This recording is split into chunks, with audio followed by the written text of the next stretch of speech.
Good morning. Welcome back to the second day of Live in the Hall. I'm Amy Henderson. And I'm Kelly Bennett. And we are here at Georgia Municipal Association's 85th Annual Convention. 85, wow. Yeah.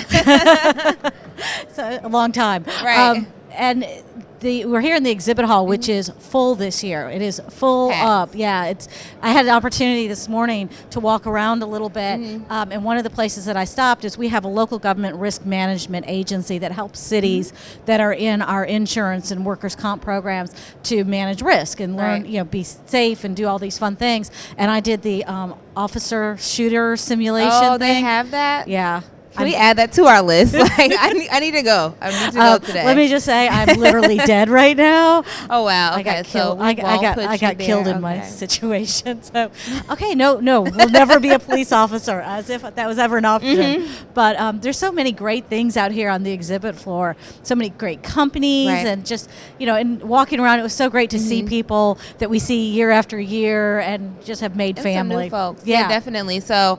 I took some time yesterday, and which you saw, and visited with I love everyone, but my favorite had to be the Tesla and the Georgia Power has. I'm like, just let me take it out of the showroom if you don't mind. And actually, there is a vendor you can do that with. They'll take you on a little Tesla ride around Hutchinson. Oh, don't tell me that. Yeah. Oh, okay. Yeah. No, I'll send you over there. So we're excited to be here. It's a great day, and every day is a great day at GMA, as we often say, and we have it written in a plaque. Right. But really fun things going on here at the convention today. Yesterday we had our opening general session. We had our policy committee meetings. Today that policy goes the next step with the Legislative Policy Council meeting to adopt what the policy committees did. Our business session today, where we actually do the business of the association. So we'll have a new slate of officers and board members that'll be voted on.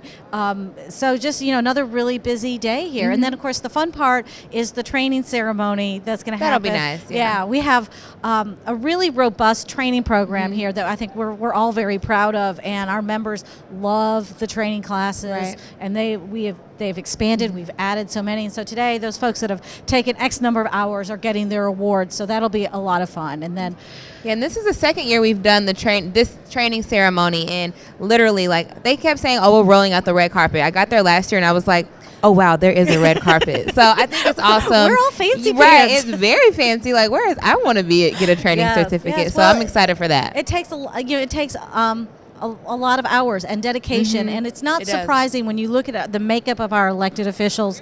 We see so many of them, in their real lives when they're outside of being a city council member or a mayor. They did come from education. They're principals, they're teachers, and so they value that educational aspect, and they love adult learning and being able to take stuff back to their cities. And then we've got some great concurrent sessions going on today. And our district caucuses are getting together. So that's right. I'm a little partial to District 4. That is my district. But we're going to combine with 6 and 8 today and just kind of get together, network. They really love showing off their festivals and things going on. So I'm like, okay, guys, we actually have a program, but they love it, just getting together. It is. It's a very much a fellowship atmosphere within the districts throughout the convention, and out here on the exhibit floor. And we're going to send you out there and get you to introduce us to some of these folks. It's going to be great. So we will be right back with some exhibitors.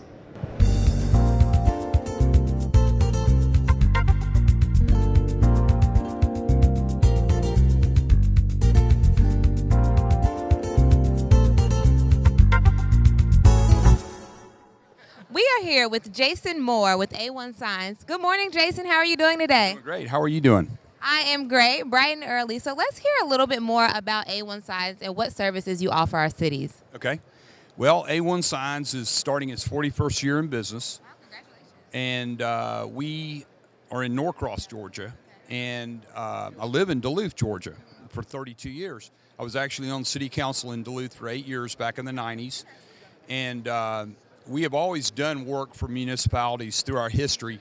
But lately we have done a lot of work with Duluth, Norcross, Chamblee, and Doraville, which are all fairly close to me.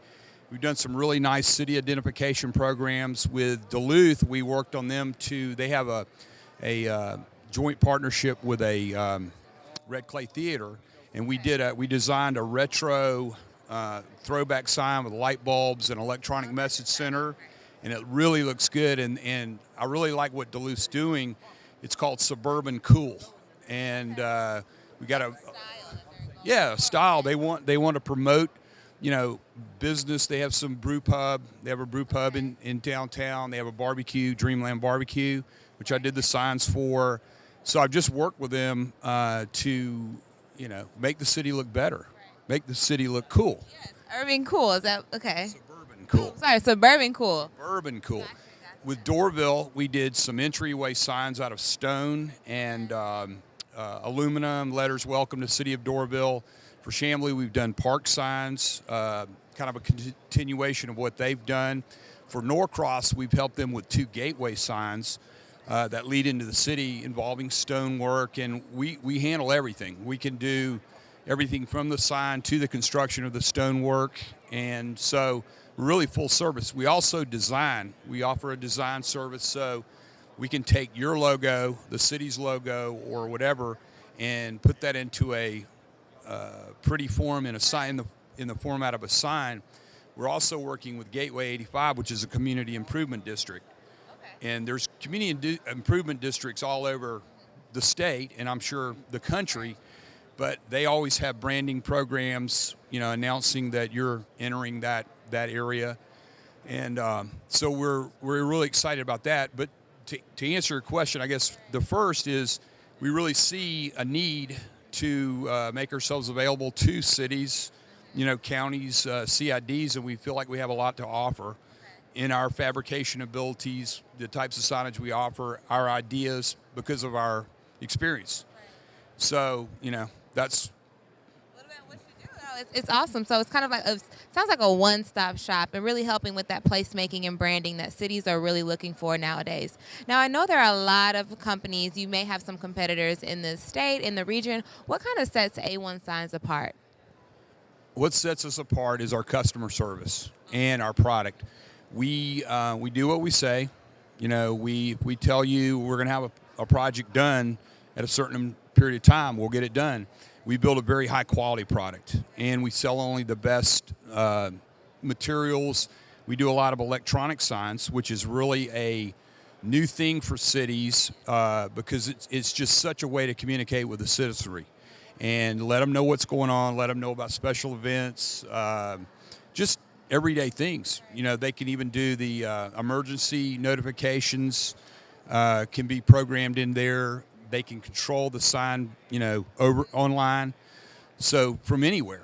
But it just gives a lot of flexibility to cities to communicate, and we think that's really an area that is going to explode as cities realize the value of being able to communicate with their citizens. A lot of people say, "Oh, I don't want an ugly flashing sign," but if they're done, but they can be done tastefully, they can be done with a nice, rotation sequence. So, I think everybody thinks of, flashing and scrolling and, and neon has its place. In Duluth, for instance, we incorporate neon in that red clay sign. But back to the electronic signs, I think I think cities are going to realize the value of those signs to promoting the city and, letting the citizens know what's going on in that city.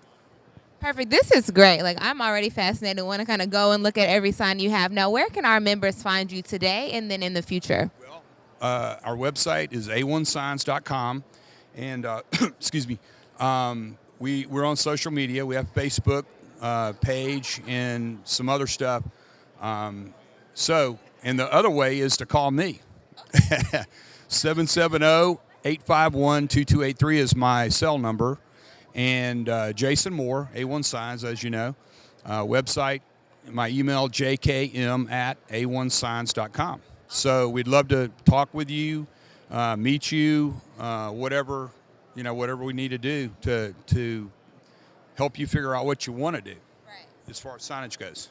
Sounds good. Thank you so much. You have been a wealth of knowledge, and we're actually going to go back on set with our new executive director, Larry Hansen. Amy, take it away.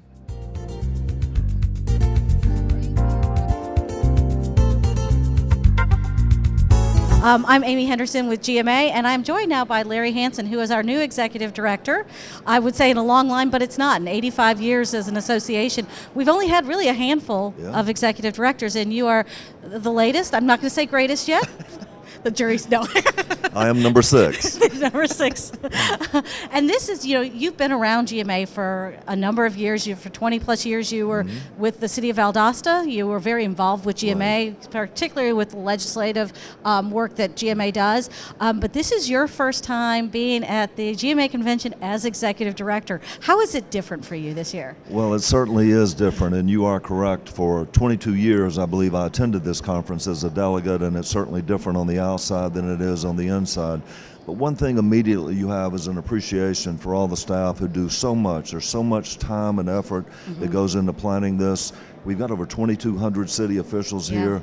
We represent 521 cities. This is really a big conference with great importance, and I'm just proud and privileged to be here and be a part of it and see it from the inside. Yeah, and I think what's interesting is with that large number of people that are here, that it really still does have that sense of everybody knows everybody. We were saying yesterday how people come in and they're hugging each other. It's like, oh yeah, it's being among friends. Oh, you are absolutely right. It is sincerely a family atmosphere here, and one of I think the greatest values of this conference is that not only do we get to hear from professionals and keynote speakers and highly educated folks on session issues, but it's the camaraderie and the relationship building and learning from each other in informal conversations, whether it's in the hallway, whether it's in the exhibit hall, and then seeing these great exhibitors who have products that really help make our lives and our businesses and our cities better. And oftentimes you're like, I didn't even know that was a problem, and here's a solution for it. Yeah, that's exactly right. So there is a lot that goes on from learning and interacting with each other. Learning from our experiences, both our successes as well as the challenges that we've had. And there are challenges out there. Absolutely. And as you come into this role as executive director, what are some of the things that you're looking at doing, not just with the association, but in order to help cities? Well, one thing, I think GMA has a number of tremendous programs and tools that can help our cities make them better. And so member services is something we want to be all about. How can we best serve our members? We've got great programs in retirement and insurance, helping cities manage their right-of-way, helping them make sure they get the revenues that they're due and entitled to. So I want to make sure we're doing everything we can to benefit, to meet the needs of our cities and our communities out there. That is number one. And when you mention revenues, and it makes me, I think we need to mention that Georgia cities, local governments, and state government entirely all had a pretty good win this week with the Supreme Court ruling on the online sales of collection of taxes from online sales. And that was really set up during this past legislative session, where our win came in for that. Well, it absolutely was, but really it shows the importance of patience and of staying after something for a decade. GMA has been pursuing the internet sales tax issue. And really it's as much about the equity and the fairness to all businesses, our brick and mortar business, as it is to the revenue. Because frankly, it's something that was actually required to be paid, just never required to be collected. And so it's been an interesting thing, but you're right. GMA has been proactive. Our legislative General Assembly supported us by passing the streamlined sales tax some years ago, then this year passing House Bill 61, signed by the governor, so that now with the Supreme Court decision recently, effective January 1, the state of Georgia will be collecting the sales tax. And it's estimated that will generate up to $300 million in additional revenue for local governments. And by that I mean cities, counties, and school systems. And when you think about the needs out there in the state, particularly in the rural areas of the state, that goes a long way. It certainly goes a long way. And again, it was having an effect on brick and mortar businesses. If when people come in, window shopping is always taking place. But when they come in a store and literally take their phone out and take a picture and go home and order that to save the 7%, they're hurting that local business. And not only is that local business buying a business license, but they're investing in that community in other ways. They're sponsoring Little League baseball teams.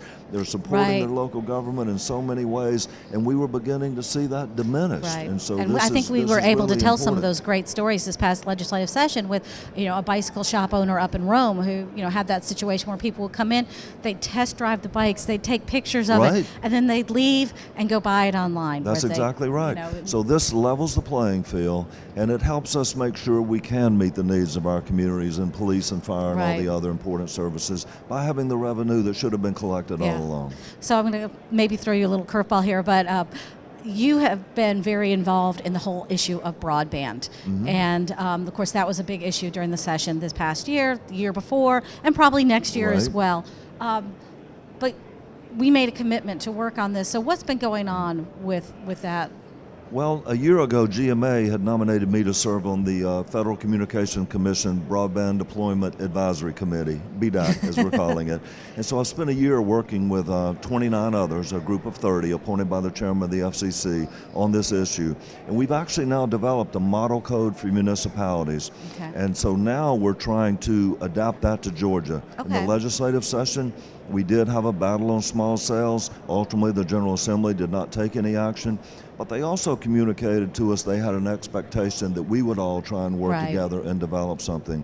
So we at GMA, along with our partners at ACCG, along with industry, we meeting now in the hopes that we can take this federal model code and make a few changes that are unique to Georgia law and come to the General Assembly next year with something we're in agreement on. And that's our goal. Yeah, that would be awesome. And it is such a big issue for the rural areas of the state to have access, internet access and broadband access, and just all the things that it will help with the hospitals and education. And what are you hearing from our members about this? Well, I think it's like a lot of other things. It's not a one-size-fits-all. When it comes to broadband, it's very different in large urban areas where there's a lot of competition, a lot of good service, versus rural areas where there is a lack of service and in some cases no service. So what we're trying to do is find that place where we help meet the needs, make sure that everyone in Georgia has broadband that they can utilize. And you're right, it's not just simply for convenience or for surfing. It's become no different today than roads and water and sewer. It's infrastructure. You must have it to be competitive. It affects economic development, it affects education, and even healthcare. As we're having healthcare challenges in rural Georgia, attracting doctors, rural hospitals closing, telemedicine is part of the answer to that issue. It can't be done without high-speed broadband. So we're trying to find that place to balance and support all of our cities and all the areas of Georgia. So you've been in this position now about 6 months. Are you feeling like you're getting your arms around it?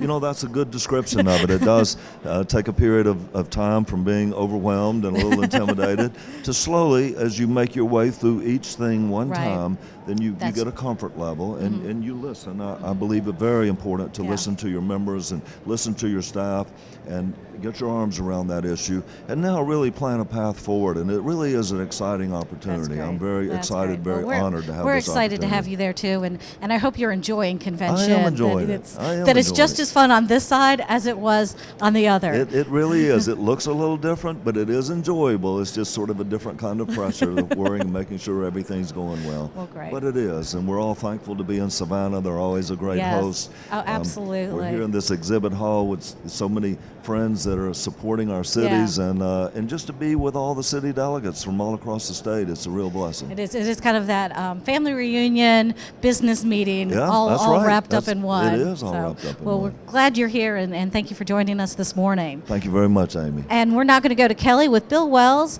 of Applied Information. Hey there, we are back with Bill Wells with Applied Information. Hey Bill, how are you? I'm great. Thanks for having me. Oh, thank you for letting us come over and learn more about your company. I'm super excited. I know we were able to talk a little bit. So can you tell us about Applied Information and then this wonderful app that you already showed me? All right, thank you. Yeah, Applied Information, we try to make everything that's involved in the transportation system smarter. That's, people talk about the Internet of Things. Well, we can make traffic signals, school beacons, any kind of flashers on the side of the road, part of the Internet of Things. And you say, well, what's the benefit of that? Well, the benefit of that is if they're smart, then they can talk to you. So the traffic engineers can use their smartphones to turn signals on and off, to tell if they're working right. And then the other part of that is because they're part of the Internet of Things, if you've got a smartphone, now the traffic signals can start talking to you. That's different, and that's new. Okay. So, and you shared a little bit about the project you're working on with the City of Marietta. Can you talk more about that and really just how it's kind of transforming things there? It is. There's a lot of things that are happening in Marietta. So in addition to having the intersections talk to drivers and pedestrians and other folks like that, they will also talk to fire trucks. So if a fire truck or any type of emergency vehicle is going from the firehouse to the scene, they get green to scene technology out of this. Green to scene. What that means is the minute they pull out of the firehouse, they get green lights all the way to the scene of the accident or whatever the call is. And then on the other three sides of that intersection, all of those cars are brought to a stop. They all get red lights. And then what happens is not only the intersection that they see, but all the intersections down the road are green in the direction of travel of the fire trucks. So all those people can get out of the way. They don't have to worry about being in the way of the fire truck. And if you have the app, it tells you emergency vehicle approaching from behind, from the left, from the right. So if you're in your car and the kids are kind of going and the music's going and you hear a siren and you say, where is that coming from? The app tells you, and you can be part of the solution to get out of the way. And I think another thing that I found was really cool is that this is not only for drivers, it's also for bicyclists and pedestrians. Can you kind of speak to that part of it as well? Right. We try to create a community of safety. So everybody in the city of Marietta, if they download the app, if they're using the transportation system, either walking, cycling, or driving, they kind of communicate with each other, and the app kind of helps them look out for each other. So if a car is coming kind of close to a cyclist, there's a warning in the car, cyclist ahead, the cyclist gets a warning, hey, there's a car coming that, look out for. Same thing with pedestrians crossing the street. So it warns the driver, warns the pedestrian, you're getting a little close there, so keep an eye out. So that's the whole idea of connecting everything to everything. It's the promise of the Internet of Things. It's really happening in Marietta. And I can just see that just from the video you show me. It's all really, really cool. So one thing, I know there are a lot of Internet of Things and those companies putting out a similar product. What would you say sets your company apart? Well, I think the ease of installation from the city's perspective, of the transportation system owner's perspective, it's basically plug and play. We're trying to take this complicated traffic technology, make it more like getting a consumer product. So it's over-the-air updates. You never have to worry about going in and changing, sending technicians out. So you plug it in, it works, and it's also future-proofed against, right now we're 4G LTE for communication. Everybody said, 5G, that's next. Are you ready for that? Well, of course we are. So, it's just like your phone. That's the beauty of it. It's simple, and, it's kind of like what you get at home. Why can't complicated traffic systems work like that? So now they do. This is so great. I am mesmerized and fascinated by this. Where can cities find you today and in the future? Well, we are at appinfoinc.com on the internet, and we are in 300 communities across the country. Yeah, so we're based in Swanee, Georgia. So look us up, Applied Information. If you Google us, we're there. And we'd love to come see you and make your city smarter. Perfect. Thank you so much, Bill. This has been amazing. So everyone come over and visit Bill. We are in, what booth number is this? 820. 821, yes. Okay. And I have the pleasure of tossing it off to our intern here. She has been amazing. Nia is going to take you to have a little fun at a play-focused vendor. You ready? All right. Thanks, Nia. No problem. All right, guys. So we're headed on over now. Hey.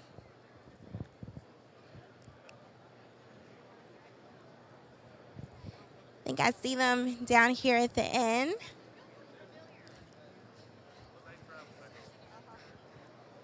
All right, and here we are at Play World Preferred. I'm great. How are you? I'm Nia. Kevin Hardy. Nice to meet you, Kevin. All right, so do you mind telling us a little bit here about your business and what you all offer? All right, I'm with Play World Preferred. We're a division of Play World Systems. We're a commercial playground manufacturer. We've been in business since 1972. We're headquartered out of Charlotte, North Carolina, and have offices throughout Georgia and the Southeast. All right, and what all services do you all offer for cities? Design, installation, surfacing. We're a turnkey provider of commercial recreation equipment, shade, splash pads. We sell fun. And so what is this kind of contraption right here, and what does it do? This is a play cube. So this is one of our newer designs. This actually was designed by an architect in the late 60s. They made them out of fiberglass for a couple of years. We brought them back just a few years ago. And it's that unique open-ended design. We can tie 4, 6, 8 of these together, go 3 high, put a slide on them. It's just a real neat-looking product. Yeah. So what exactly do you think sets you apart from the rest of your competitors? I'd say probably our focus upon inclusiveness. You know, playgrounds have gone towards ADA and compliancy with that, but the ability that we have to design a project in a play space that will allow all children of all abilities to play. Awesome. Well, thank you so much, Kevin, for talking to us about Play World Preferred. And you all are over here at 707, 709.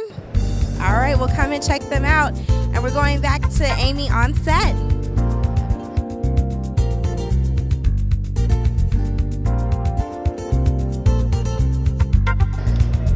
And welcome back. I am here with Angeline Diana.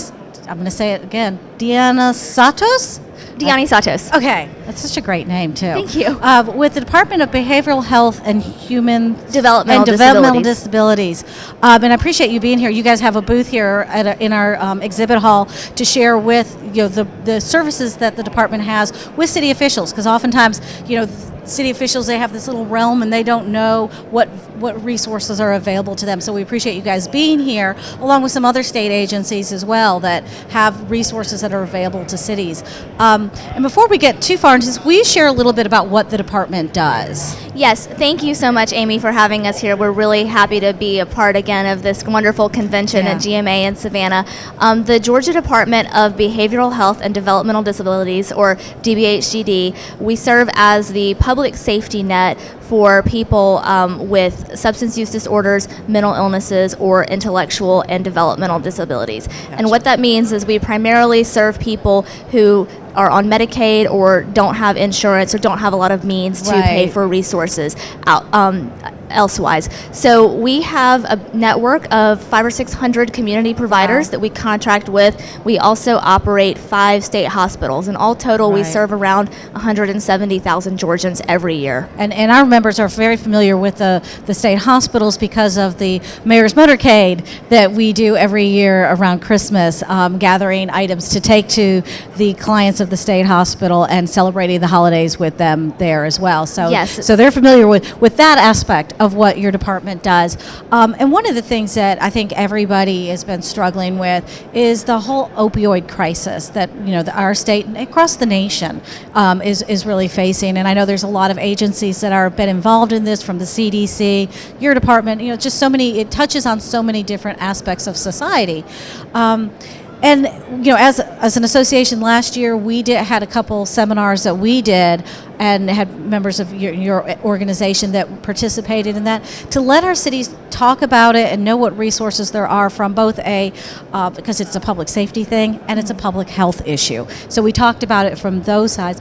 What are some of the resources that your agency offers for that? What tactics are you guys employing to help address this issue? Absolutely. Well, thank you for the question, and we really appreciate the opportunity to partner with GMA in educating our cities about the crisis and about what we're doing to help and how they can help, and we're really grateful for that partnership.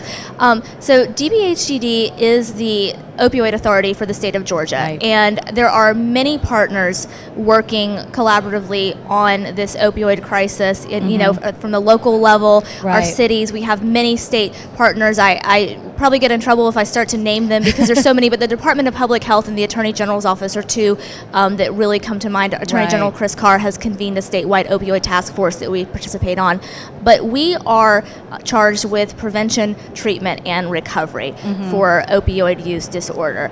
And we fund that through the budget of our Office of Addictive Diseases. And we also, last year and this year as well, received a grant totaling nearly $12 million for each year from the Federal Substance Abuse and Mental Health Services Administration, or SAMHSA. And we have used that to target the opioid crisis to provide naloxone, which is the antidote for an opioid overdose. Naloxone, both naloxone kits and training on how to use it. We do that through our community providers for law enforcement and other community organizations. We opened up a peer warm line that connects people who are suffering from an opioid crisis to resources where they can go in and get help. And one of the important things for people to remember, we talk about trying to prevent an overdose, which is really critical, because if you don't, then the story ends there.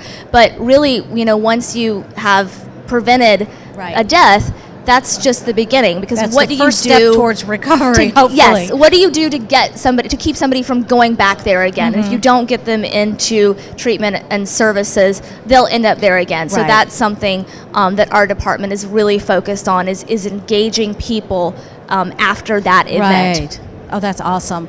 And we have a concurrent session tomorrow that we're doing on housing, and one of your colleagues, Letitia Robinson, is going to be on this panel. And I think it's kind of interesting because we're looking at the aspect of, the concurrent session is about the issue of homelessness and workforce housing, but Letitia's going to be there talking about what your department is doing as far as housing, because that's a big part of this.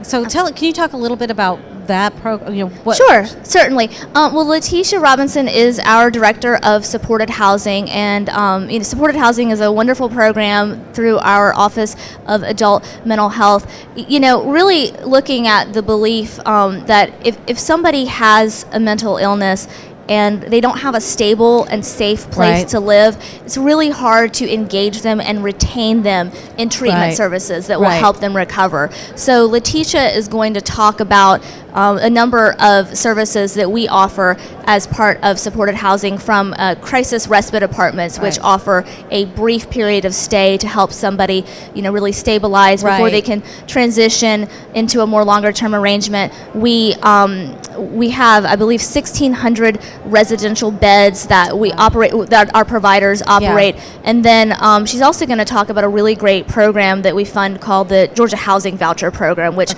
provides about 2,600 housing vouchers a year. So they allow people to live on their own in a regular apartment like you or I might live in, through the support of the voucher. And then attached to that, we have something called bridge funding, which helps with one-time costs like a security deposit or even cleaning supplies, things that you may not think about getting somebody into housing, but those are essential needs. And the idea that without stable housing, it's hard to go the rest of the way. Housing first model. Absolutely. That, I will share, years ago, we used to do an essay contest for sixth graders. If I were mayor, I would.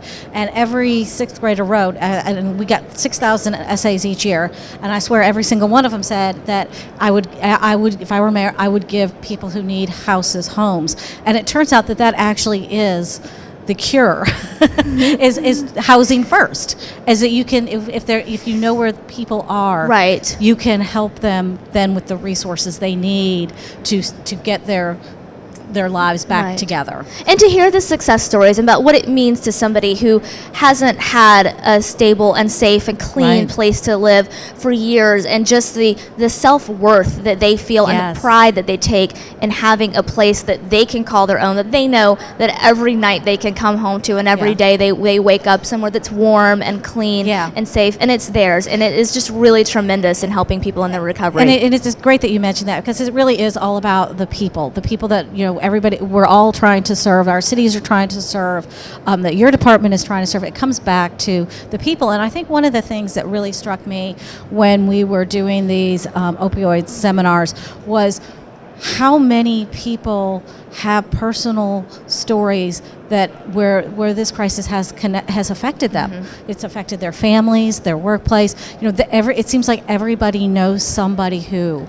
And that's really sad. And so I'm glad that so many agencies, and yours in particular, are doing something to help on this crisis, and hopefully we'll get through it, and people will be getting the help that they need, and we appreciate you guys being here and sharing with our folks the resources that you have, because oftentimes I think that's what we hear is we don't know who's doing what, so that you're here able to share those resources with them so they know, oh, this agency has this thing that I need, and I know who to call now. That's great, and we appreciate it so much. And now we're going to go back out on the floor to Nia with Patrick with Vermeer. All right, everybody, I'm Nia Williams again, and we are back with some of our awesome vendors here at GMA. I'm standing here with Patrick McCullum, who is with Vermeer. How are you, Patrick? Doing good. How are you doing? I'm great, thank you. So do you mind telling us a little bit about your products and kind of about what services you all offer? And we can walk around and, kind of look at everything, too. That's fine. So we've been in business here in the Southeast for 50 years. We just celebrated last year our 50th anniversary. And we manufacture and sell equipment for environmental and utility sides for the municipalities here in the state of Georgia and also across the United States. So this is probably what we're most known for when it comes to municipalities is our brush chippers. Okay. So I think just about everybody has this in their fleet or somewhere in their street department. So this is probably our pride and joy when it comes to it. So does it clean the streets, or what is this? This actually, it chips the wood. So street departments and right-of-way clearing contractors, they use this to clean up their wood, and then this basically puts it into a mulch, and so they can reuse this for their mulch and flower beds and all that throughout the cities. Awesome. And so what is this? Well, this looks like a bulldozer. Yep, that's kind of what it is. So this is kind of, over the past 6-7 years, we've introduced this line to it. It's our mini skid steers. And so you can use different implements, trenchers, plows that we have for this. So this is our medium size. So we have one that's a little bit smaller and then one that's a little bit bigger. So this is probably the biggest hit of the show so far. So I think all the kids enjoy jumping on it because it's more their size. So.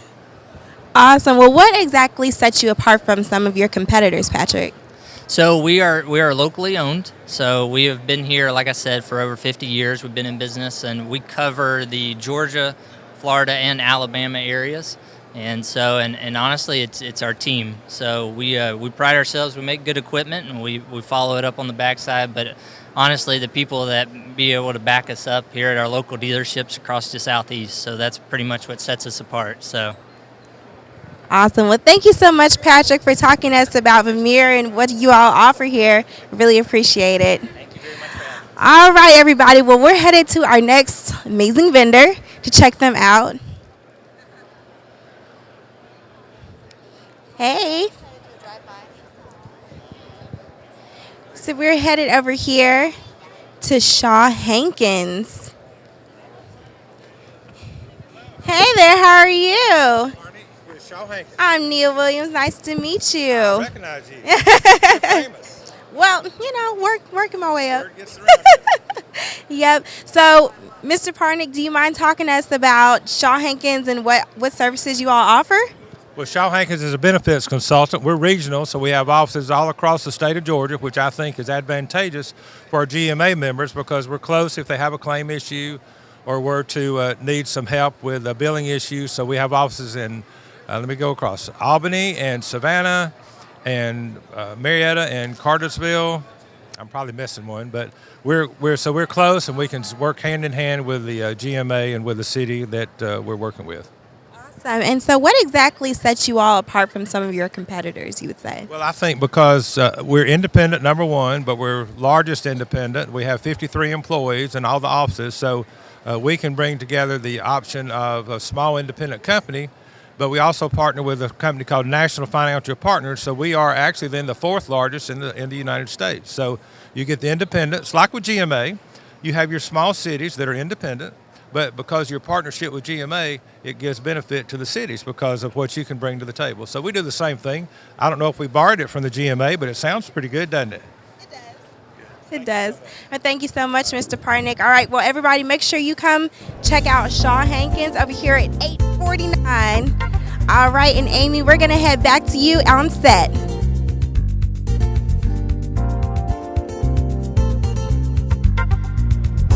Thanks, Nia, and I hope you're having fun too, Nia. We appreciate your help at our convention this year as well. We are joined here by Jason Moss of Georgia Manufacturing Alliance, as we always joke, the other GMA. But, you know, every city in Georgia wants good jobs. And we really love working with you to talk about, you know, manufacturing in Georgia and, you know, what's going on with manufacturing, how we can support it. You know, we want economic development around the state. And just last week, you were at the state capitol with the governor and some manufacturers. Can you share what that was about? Yeah, we had the opportunity for the 5th year in a row, Governor Deal has presented to our leadership team a proclamation declaring July Buy From Georgia month. Okay. And so yeah. Starting July 1st. Yes. It's like do it every day, but especially during July. Especially in July. Okay. Right. So Buy From Georgia month. So Buy From Georgia month. And so we've done a few different programs and tried to figure out ways that we can promote manufacturing and get consumers to buy things locally. It's really amazing to me that people still don't understand the impact that manufacturing has in our state. You know, I had an opportunity to speak at Clayton State the other day, and I asked a room full of graduate students, how many manufacturers do you think we have in Georgia? And one brave little gal stood up and said, I think we have at least 50. And I was like, wow, do you really think we have 50? And then I said, does anybody else in the room think we have more than 50? And it kind of bit it up, and we got up to one brave soul said, well, I think we have 300. Probably 300, and nobody in the room could fathom that we had more than 300 manufacturers in the state. Now, the reality is we have over 10,000 manufacturers in the state of Georgia that employ over 440,000 employees statewide. And that's a big deal. That is. Yeah. That is a big deal. But the challenge is the average consumer. So I went through the room like I do pretty much every time I talk and asked how many products can you name that are manufactured in the state of Georgia. What I found that the average consumer can name less than 3 products made in Georgia, which is frustrating because we make so many great things, but we're bombarded with, you know, all the advertisement and promotion and stuff. But if we want to live in a state that manufactures things and has good manufacturing jobs, we got to buy stuff made here, right? Right. So that's what this whole program is about, is to raise awareness of the products that are manufactured in the state and bring some interest to the people that make things. And you have an online directory as well, where people can see what some of these companies and products are. Over the past 5 years, like I said, we tried a few things and did some video challenges and stuff. We got some more fun stuff coming, but what I found is people said, I'll buy stuff if I can find things that are made here. Give me a list. Right. Well, taking a list, shopping with you sometimes works, and it doesn't work in my world. But what I found was that people more and more people are shopping online, right? I don't know about you, but I'm a big Amazon Prime guy. I like it showing up at my house. So what we did, instead of building a store, a Buy From Georgia store, a brick and mortar, we built a website, Buy From Georgia, and it's Amazon based, which is the coolest thing. So all of us are familiar with Amazon, but what this is we've brought the millions and millions of products that are available on Amazon. We've filtered those things down and identified the products that are manufactured in Georgia, available on Amazon. When you click to buy at buyfromgeorgia.com, you know that you're supporting local jobs in our state, and that is huge. Yeah. So it takes all the hard work, the labor trying to figure out who does what. We've already done that for you. Now where I'm leaning on you guys, and this is really important, is although I know a lot of the manufacturers, I don't know them all. Right? So I need the cities to come to me, the cities and the counties. So please, please, please, I'm just begging of you, please. If you have a manufacturing facility in your area. Yeah, not just in your city, but in your county and your neighborhood. If they're not listed on there, please let us know, because we're going to list them on there for free. It doesn't cost them anything. Right. And they get statewide publicity for absolutely free. And it's a win-win for everybody, right? Yeah.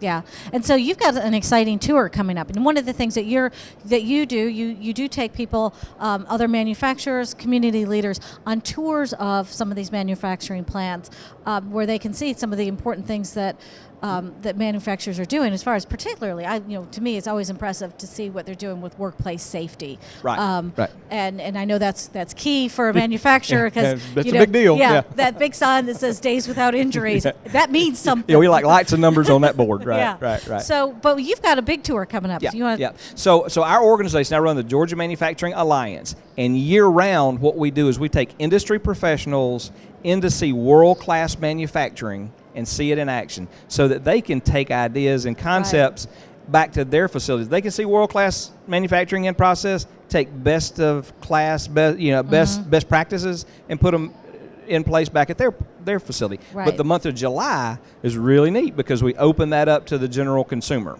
Okay. And we're going to do 18 plant tours. Our target, we got a dozen of them already scheduled, but our target is to do 18 plant tours in 18 days in the month of July. And it's open. Then in August you sleep. Yes, I will be sleeping. But the goal is to make that happen and to help consumers get a better feel for what manufacturing really is. That's a big deal, right? So we're going to be touring places like Han Furniture and Sherwin-Williams and Duracell batteries. Go imagine that. Right. But just for the month of July, we're really focusing to bring that awareness up. So if you see any of the tours, if you go to buyfromgeorgia.com, there's a little button on there that says take a tour. Okay. So you can go in and see our tour schedule. They may be, they sell out pretty quick. So get in there and take a look, register for the tours if you want to see that. If you have, again, manufacturers in your community that have consumer products and we can fit it in the schedule, let us know quick. Yeah.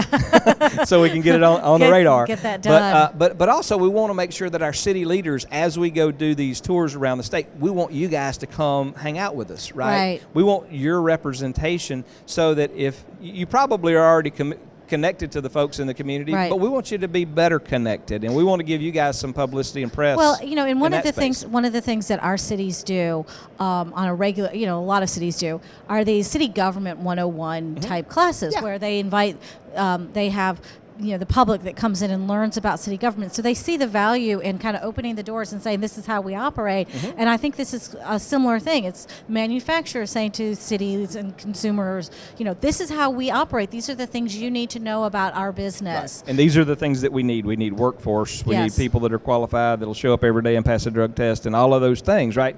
So yes, this is a way that the business community can get connected better across the board with the rest of the community. So I think every year I always like to ask this, kind of what is the state of manufacturing in Georgia right now? Wow, I started this organization 10 years ago. Now, 2008, fun time to start a business, right?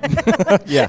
The economy was going so great then. Picked a great time on that. But I have never, ever seen the level of excitement in manufacturing. There's still struggles. I mean, I wish that it was all, roses and rainbows, but the reality is manufacturers are struggling trying to figure out this workforce thing, right? It's huge. And what we're trying to do, we're going to be doing throughout 2008, the balance of 2018 and 19, is we're really focusing on trying to find the things that are successful that communities are doing that in can be used elsewhere. Bingo. So what's happened is everybody's working and working with the same struggle, and the chambers of commerce and the cities and the local groups are putting things. They're working really hard, but I think over and over what's happening is we're reinventing the wheel and we're trying stuff that people have already tried that didn't work. So don't waste your time on it. So what we're doing is, at the summit, one of the sessions that we'll be doing at our annual conference is we're going to be Georgia's workforce crisis. We're highlighting the things that are successful. I mean, we don't need to spend 2 days talking about how bad it is. We got that, right? That's an understanding. We got that. We're going to go in knowing that. But what we're going to do, and we're not going to talk about, not particularly the program leaders that are doing it. Our goal is to get a round table, a group of manufacturing professionals to share their real world experiences about. I mean, we got some great stuff going on in LaGrange at Think Academy. We're going to be touring. This is a great one. You guys can come join us. We're going to be touring 12 for Life, one of the most amazing programs. It's in Carrollton, and it's Southwire. I say there's so much great stuff going on right there in that LaGrange, Carrollton. LaGrange, Carrollton's killing it. And we're going to be doing employability down here in Savannah. And employability works with disabled adults and Okay. helps get them engaged. I mean, they do contracts for Gulfstream, right? Which is genius. I'm just so impressed with the people that come up that are creative to Right. be able to fix these challenges. And maybe you can't have an employability or a 12 for Life program in your community, but you can take a little piece of that. Right. You can take a little bit of that and adapt it to what you need it to be. In your community. And if we get the people working together and talking about the stuff that's working rather than the stuff that's not, right. we can really elevate and find solutions that will fix some of the challenges. But we've got to work on workforce going and Right. you know it's funny when times are tough, everybody says, the most important thing is jobs. Well, now we got them. What you gonna do with them? Right. I mean, and you look at the employment numbers, and there aren't the people to fill the jobs Right. that you Right. have out there. And, Yeah.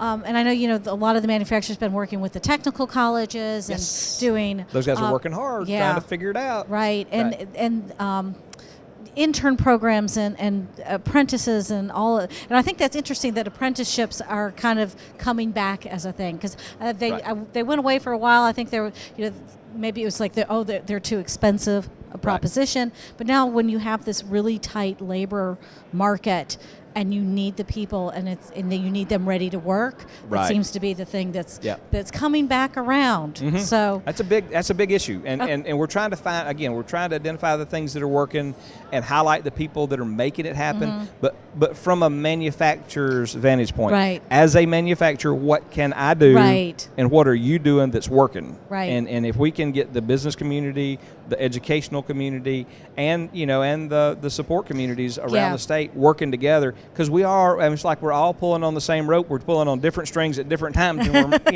we're trying. and now we're just afraid not. But now we are that. I love it. But now what we're going to do is we're going to try to put all those pieces, as many of those pieces as we can. Anybody that wants to play, that wants to be, participate in that, they can send us information to support at Georgia Manufacturing, and just put in the subject line workforce. Tell us the stuff that's working, and we'll let you know as we develop this Right. program on how we're going to put these town halls together and kind of learn from each other. So, 10 things manufactured in Georgia. Go. 10 things manufactured. Zoom fishing baits. I'm a big fan of Zoom fishing baits. Claxton fruitcakes. Oh, yes, I have one in my freezer. Christmas is coming eventually. I don't know why, but it's there. It's like came with the freezer. Clorox, believe it or not. Huh. And in the Clorox plant, there's 9 Cleanest place in the state. Right. Yeah. And you think you walk in that factory and it would just like be overpowering. You can't smell a thing in there. It's amazing. Talking about safety, Yeah. those guys are serious about it. And I didn't know that there were 9 flavors of Pine Sol, but apparently there are 9 cents or whatever. Right, don't drink it. Don't drink your Do not drink Pine it home, Lord, no. Feel free to sniff. Right, Do not drink. But we've got again tons of and those are some of the consumer products. Duracell, and part of the reason I'm here, again, is to highlight the products that are made in Georgia, and we as consumers, both as city leaders. Because every city leader's got smoke alarms that needs AAA or AA batteries. Well, if you're going to buy those batteries, if you go through buyfromgeorgia.com and buy them, you're picking the right ones. Right. Right. And who doesn't need Clorox and Pine Sol in their facility? Right. So now you might not need Zoom fishing baits at the city council. Some of you might, but that's okay. Maybe not too. as a city function, but as a person who likes to fish, right. perhaps. And the tour that we're going on, we were taking. I'm so excited, I can't stand it. But this has been one of my dreams for years, is to go around the state and do this. I didn't want to do it in a non-Georgia made vehicle, but our friends at Columbus Autosport Kia have donated for 2 months a Kia Sorento, and we got that thing wrapped. So keep your eyes out for the Kia Sorento as we're going around the state. Kia is manufactured in Georgia. The Kia Sorento and Optima. Okay. And are manufactured over in West Point. Let me think. Hyundai. The couple of the other Han Furniture is another tour that we're going to be taking. Sherwin-Williams paint. We're going to be doing that. There's tons of food and beverage. Lay's potato chips. Everybody loves Lay's potato chips. How could I not mention Coca-Cola, one of our proud sponsors here of this organization. So Coca-Cola is a good one. So again, go to the website, and you too can be a master of knowing what's made here in Georgia. Let me share that one with you. Yeah. And I think one of the things I want to share is I have been to your summit, which you do in October. and just to talk to people and the pride that these folks who work at who are manufacturers who are making things, the pride they have in the things that they make, and not just. And I was talking to a group of folks that they don't sell things to consumer. They're not a business to consumer product. They're a business to business product, and so they were telling me all the things that what they make, all the different consumer products you can actually find this in, and the pride that they have is really amazing, and it's just it just warms you, and you're like, oh, that's you're like you share in their success. It's like, yeah, that's really cool. Yep. Well, we appreciate you being here, and of course we will be buying from Georgia, and we encourage our cities to buy from Georgia, to be a part of this program, join you on the tours, look for those on the website, and do everything you can to promote good Georgia jobs, and we appreciate Jason. Well, thank you again. Everything that you're doing and what the other GMA is always up to. So thanks again. I appreciate it. Thank you. Now we're going to go out to Nia, who is with our friends at New South. Hey everybody, we're back with some of our vendors here at GMA, and I am standing here with Rob Reagan from New South Construction. How are you, Rob? Doing great. How are you? I'm doing good, thank you. So do you mind telling us a little bit about New South and who you are and just what you offer? Absolutely. We've been in business. We're a general contractor. We've been in business for 28 years. We some of our markets are aviation, higher education, criminal justice, sports facilities. We actually were part of the team that built SunTrust Park. But the reason we're here is because of our municipal. We build a lot of city halls, city centers, that type of work for the city. So we've been friends with GMA for many years. That's good to keep that relationship going. So what is it, Rob, that sets you apart from some of your competitors? Well, we like I said, we're friends with GMA, so we support GMA, and we're here every year to be around the people that we work with, and we don't want to just come in and do one job for you and move on. We want to build a relationship. We want to build a relationship with our clients, and we think that's the most important thing about our business is relationships. Awesome. Well, thank you so much, and all that you give to GMA. We really appreciate it. All right, guys, so we're headed to our next one. We're headed down to Georgia Sidewalks. We can head down this way. Now I see somebody here waiting for me. Hey, Jim. Hi, I'm Nia. Nice to meet you as well. So I'm here with Jim Bright from Georgia Safe Sidewalks. So, Jim, do you mind telling us a little bit about your product here and what services you all offer? Sure. We're the only company in Georgia that's using a process that was specifically designed for the removal of trip and fall hazards. We work with cities, counties, municipalities, homeowners association, institutions, school systems, you name it, to remove trip and fall hazards. Trip and fall hazards represent about 80% of the defects that we find in sidewalks, and our process is quick, it's affordable, and we're saving our customers about 80% versus demolition and replacement. That's awesome. I know they enjoy being able to save all that money. It'd be safe. So what is it that sets you apart from some of your competitors? Our quality, our speed, and our affordability. All right, awesome. Well, thank you so much, Jim. Make sure you all come check out Georgia Safe Sidewalks. So we're going to throw it to Kelly with more of our vendors.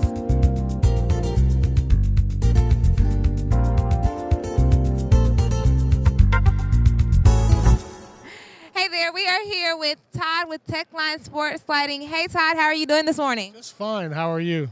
I am great, been running around here, but I had to stop by and learn more about your company. Can you tell us a little bit? Yes, Techline Sports Lighting. Sports lighting is all that we do. One of our recent projects that we did was Mercedes Stadium for the Atlanta Falcons, and absolutely. And so, and it's the state-of-the-art technology. It's instant on, instant off. Saves about 70% of electricity. So you have a huge savings. It's dimmable. You can dim it from 0 to 100%. We're on a state contract, so cities, municipalities can buy it kind of direct from it. The expected life is 25 years, so it lasts for 223,000 hours, the actual light. So, and there's a lot of capabilities, wireless controls. So, yeah, we're really excited about the Georgia market. No, I'm very excited for you all. So there are a lot of lighting companies in the region, maybe even in Georgia. What would you say sets your company apart from others? I would tell you, first of all, is technology, that we utilize our wireless controls so that we can do different kind of light scenes, like fireworks scenes. We also can do color, so we can light up the color. And the second is service. We're very much service oriented. We're based out of Peachtree City, our corporate office. Yeah, so we're part of Eaton, Emphasis, and Cooper Lighting. So, but I'll tell you, service is kind of our primary goal, to make sure that the customer is always happy. I think that's awesome. Like sometimes we lose that personal, aspect of it, but service is great. So where can we find you? Obviously, you're here at, now what's your booth number? 708. We're in 708. People can come see and talk with me, and again, we offer a total, complete, turnkey service. So we're a state licensed electrical contractor as well. So, but yeah. One-stop shop sounds so great. Thank you so much, Todd, for taking the time. And you all come out 708 and check this out and learn more. Thank you. So we are going to head right across the way to Pike Consulting Group here. And I'm talking with Mitchell. Hey, Mitchell, how are you? All right, so tell us a little more about Pike Consulting Group. Well, what Pike Consulting does is we provide safety training for city, county workers up to the federal standards. Cities and counties aren't governed by OSHA or the federal government, but from a litigation liability standpoint, training those workers up to that federal standard reduces workman's comp claims, helps the cities and the counties with liability when it comes to litigation, things like that. We're all OSHA trainers. Most of my company is ex-firemen or retired firemen, including myself. So that's what we do. So the experience is there. That's correct. This is our first time at the GMA. Okay. And we're trying to make the cities more aware of this training that's needed for their workers, especially when it comes to things like entering manholes and things like that. You have depleted oxygen levels, high levels of methane gas sometimes that kill workers every year. So, well, welcome as a first-time attendee. Now, what would you say sets your training and consulting group apart from others?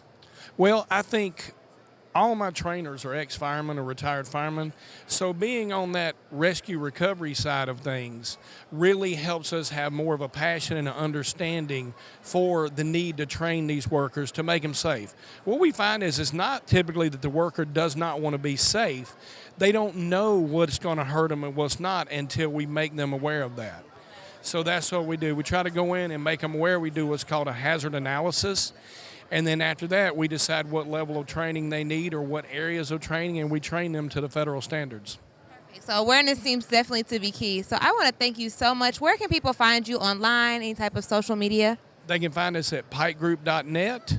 On social media, we're Pike Group on Facebook. So that's the best place to get us. Awesome. Well, thank you so much. I hope you enjoy your first convention in cities. Make sure you stop by and visit the team here. Thank you. Thank you. All right, and we are going to somewhere really cool. We'll be right back.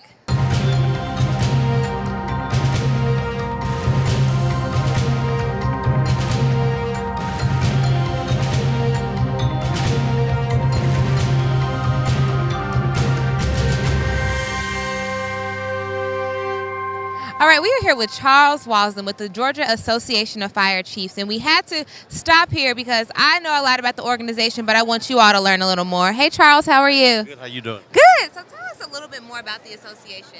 Well, our association is membership driven. Okay. We have probably over 800 members in the state of Georgia right now, growing. Our association is we have a lot of benefits in our association for our members. We have 2 conferences per year that they can attend. Also, they can go online and sign up for membership. Very support-based. We have a lot of support for our chiefs in the state of Georgia. A lot of things going on in our association right now. We have several different opportunities for training, certification, several programs that we have going on. So we have a lot to offer in our association. Sounds like a lot of professional development and networking. Now, you're the president-elect, correct, of the association. Is that right? Correct. I serve as second vice president right now. At our conference in August, I will take the president's position. Well, congratulations there. Can you talk a little bit about kind of what the association has done for you personally? Well, actually, what it's done is got me out of my spot, my town, and got me out, doing a lot of networking. And that's one of the biggest things right now that we need is fire chiefs need networking. We learn a lot from each other. I mean, a lot from each other. And if you stay within your own sector, your own town, you're not going to learn those things. So networking, we prove that time and time again. Networking is probably one of the biggest training tools that we have. So, I mean, that's what it's done for me. It's got me out, got me involved in the state, and I love it. It's been wonderful. Wow, pretty powerful. So as you all hear, it's a really great program and opportunity. So cities, let your fire chiefs know. Counties do so as well. So we are going to head over I want to go over here so bad. So we're going to go over here. Thank you so much and congratulations. Thank you. Okay. So L-Germs, they have set up a little community here. And I'm just going to go peek in there really, really quickly. So we have, hey guys. So we have some health screenings here. We got... oh, wow, they got blood pressure, glucose, and BMI. Great things happening. And then one of my, look at this. Oh, this is so cool over here. If we can look over here, we have dancing. And hey there. So this looks really cool here. And then we also have a simulator, if we can see over here in the corner. So you all make sure you come and check this out. Wow, this is some major dance moves here. All right, so we are back in the very back of the conference hall. So as you see, they're dancing. I may join a little bit. Let's see what we're doing here. Hey. Hey. Hey. Okay, so I'm going to come here later. But, yeah, so definitely come back. They have the simulator here, screenings. L-Germs, we love them so much. They do a lot for us. So make sure that you all come by here. And it has been a pleasure. I'm going to toss it back to Amy, and we're going to see you in a bit.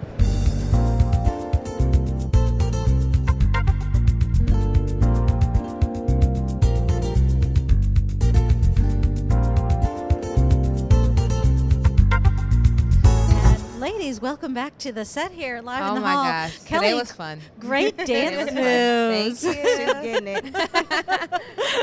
That is a great group over there, and you failed to mention probably the most important thing that they have over there, which is massages. Ooh. Yeah. Oh, see, I have to go back. Yeah, I missed that's where that I'm part. headed next. It's like Yes. next on my agenda. Massage. I mean, that's a one-stop shop. You can, get a massage after you're so stressed from the simulator. Right. And then dance off your moves. Right. Or it's stressed from getting your weight taken and all Right. that stuff. Oh, yeah. No. Don't go there. Nia, and welcome back to the set, too. Thank you for being with us this year, too. This is what, year number 2? Second year in a row. Yeah. That's right. That's right. It's like you're almost a veteran. But it's been so much fun again, getting to know hear about the products, the people, meet folks, hear what's going on. But I think we have to acknowledge our biggest thanks to the Douglasville TV crew. Oh, yeah. Douglasville TV, oh my gosh. Where would we be without you all? Yes, they're the best.